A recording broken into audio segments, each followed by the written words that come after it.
Coming live for the Built for Tough studio. Boomer Esiason, Greg Giannotti. It's Boomer and Gio on the Fan. Simulcast across the country on CBS Sports Network.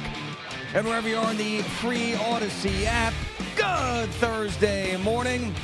A feel-good summer Thursday for the Mets fan. A frustrating summer Thursday for the Yankees fan. You could go positive. You could go negative today with New York baseball, but it was an afternoon game first with the Mets before we get into the Yankees, and we'll talk both of them in the first segment. But Francisco Lindor, the streak of 0 for 30 over as he delivers. Sean Manaea gets his first win of the year. Pete Alonso, a home run, a 4-out save for Edwin Diaz, and a sweep of the Angels at home. And the Mets look like the dominant team at home that they were early on in the season and have jumped back into first place. And then you get the Yankees with all the issues that they have had the entire year with the bad defense, errors, and now on top of it, the one guy that you could count on more than anybody in the rotation you can't count on right now in Max Fried. So their issues are piling up. So it depends where you want to go. Boomer, you can go positive, you can go negative this morning.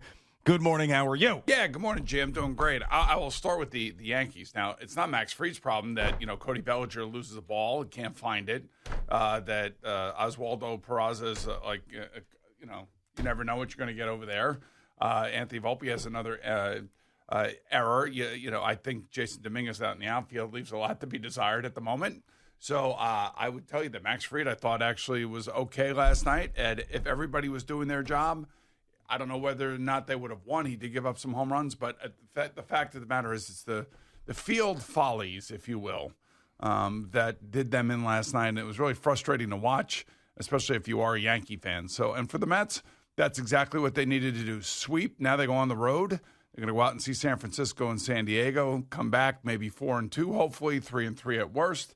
And, now you got your season going. I mean, that's exactly what we were hoping for, that they were going to get themselves on a winning streak and to sweep the Angels, who came in on I think they were playing pretty well, and, do it the way that they did it and, have everybody really be a part of winning. That's exactly what you're hoping for when you're this late in July, you're getting ready to get into August, and it's going to be, a sprint to the finish between them and the Phillies. Yeah, and this was we started the week going, the Mets don't feel like they are out of their funk yet, and it's because they weren't.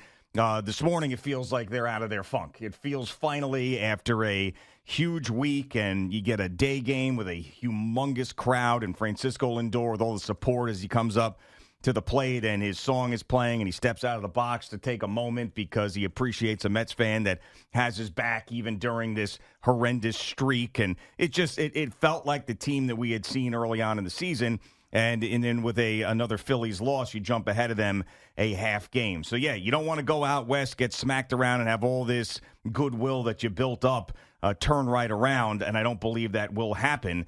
And then it's really all eyes on David Stearns. What will he do at the trade deadline? Does he get that center fielder? Does he get that reliever that could change the bullpen? How much is he pushing the chips into the middle of the table in this year in 2025? I can't wait to see that because I'm really curious. I mean, this is now, David Stearns still is new to us. We're learning things about him, how he handles the rotation, how he handles trade deadlines, things like that.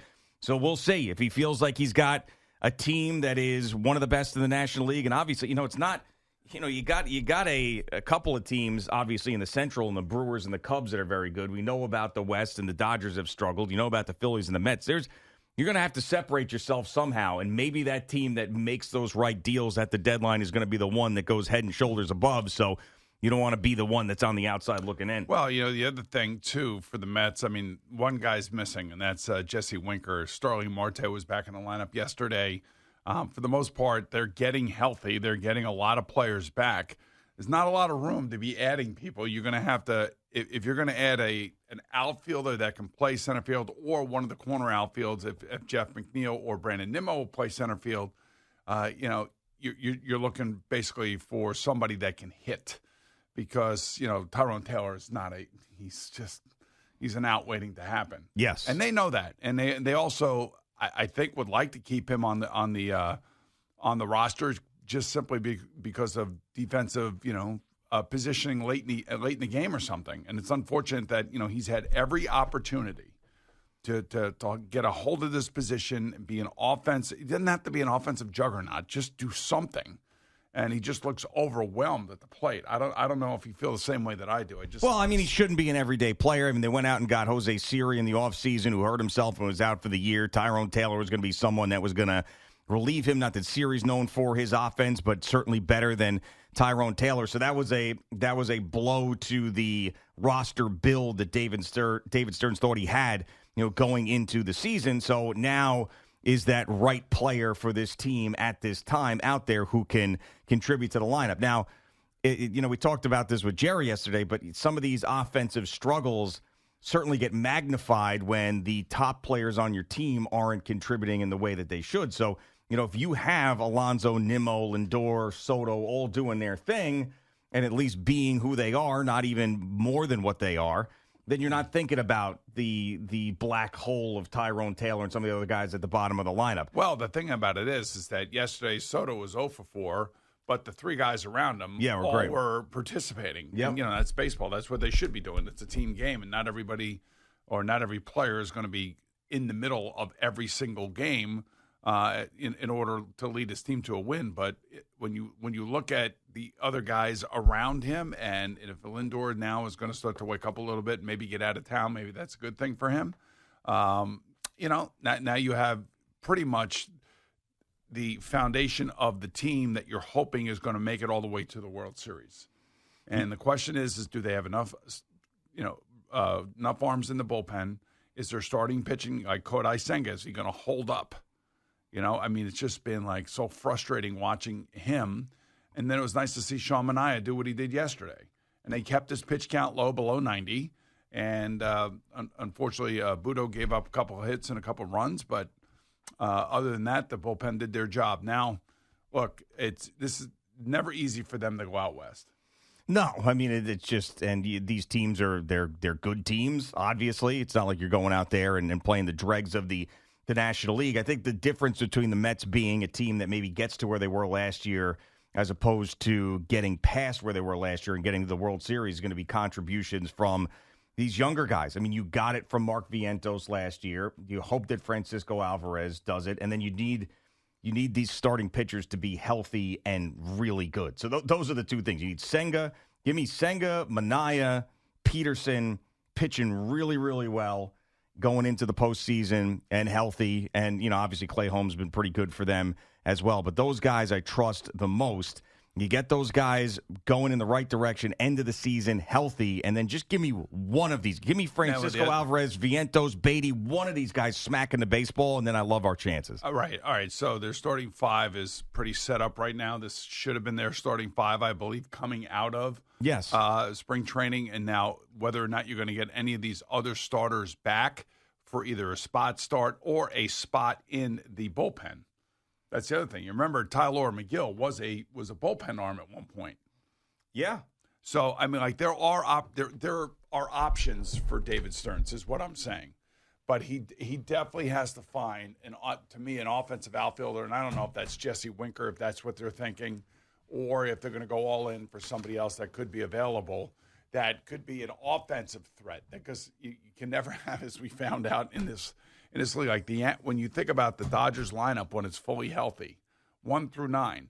The bottom of that lineup was a pain in the ass.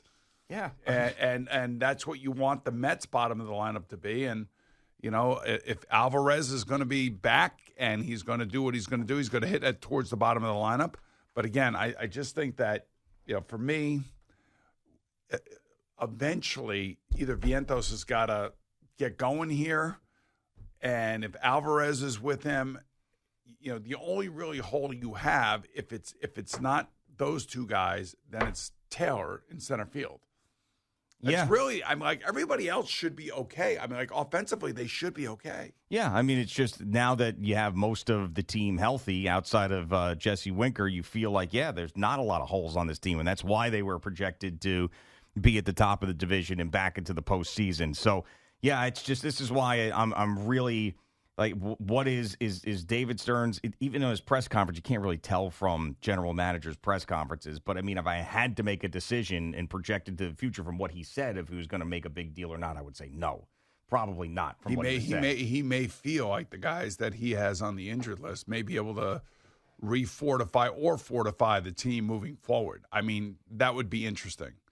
That would be really interesting. I kind of feel like they have to do something, just to pacify us as a fan base. Like, don't you feel like Brian Cashman's definitely got to do something?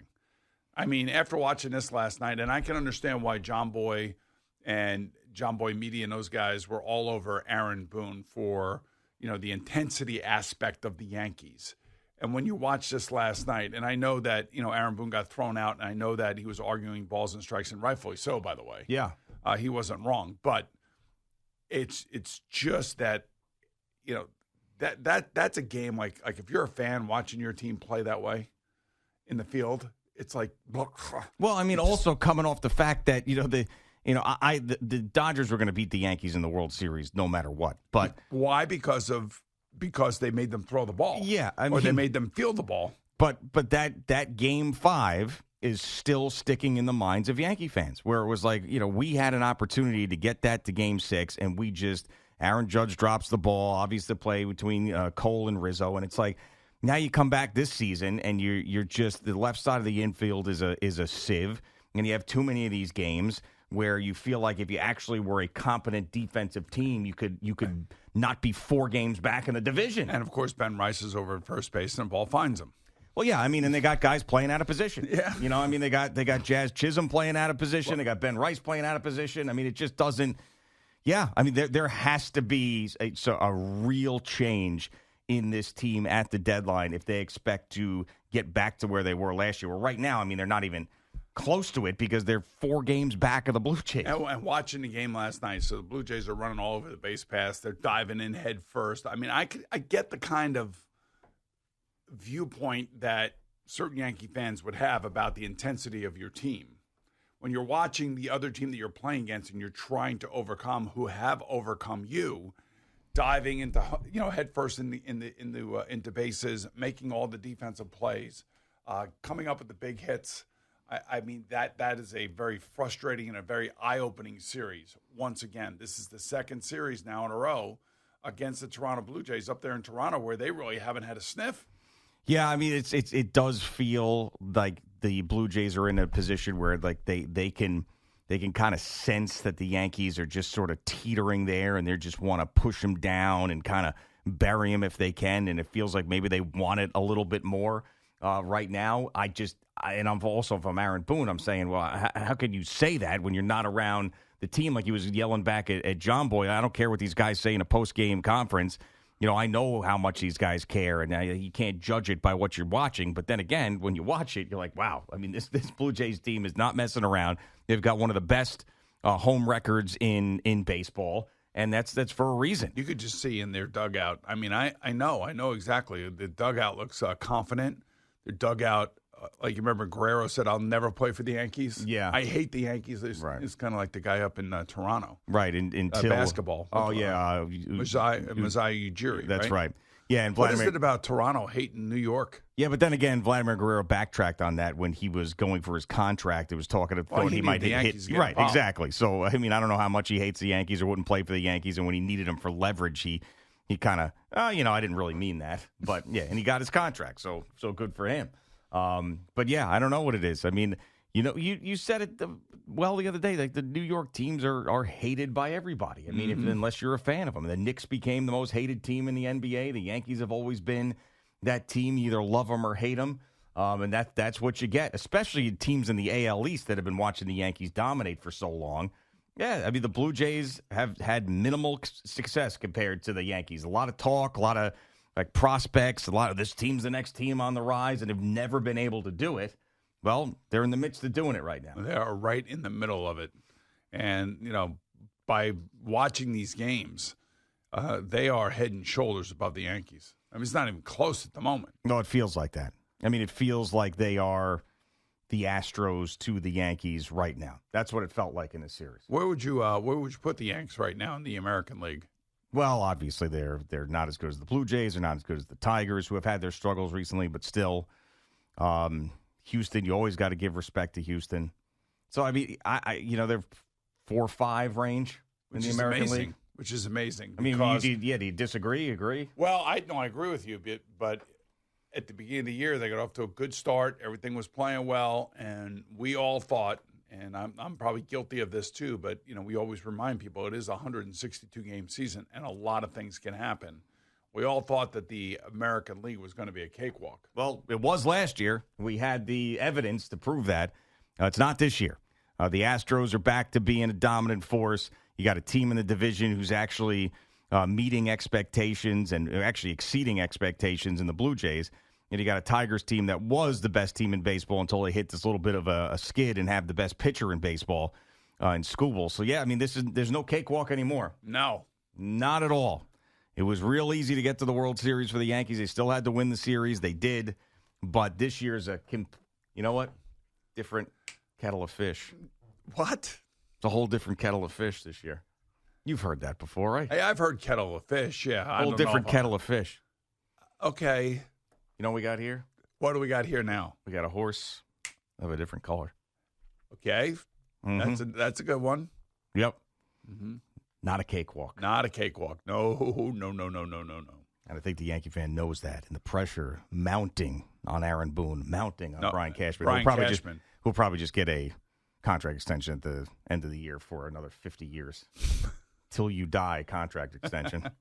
The Yankee fan, the minds will be blown. He'll do something. He'll do something. He always does. You know that. I know that. And it's probably going to be a big thing. Whatever it is, it's going to be big. You can feel it. You can feel it in your bones. Yeah, because now 5 games dropping, they got to stop. They got to stop the drop. They got to kind of energize the baseball team, and I can see a couple moves being made in order to try to do that. And it will have a profound effect on the dugout, no question. Especially if they go out and get the guys that we believe that they're going after. Well, hopefully they figure it out this weekend because they play the Phillies, and we know the Mets and the Phillies in a battle for the top spot in the NL East. All right, Boomer and Gio on the Fan and CBS Sports Network.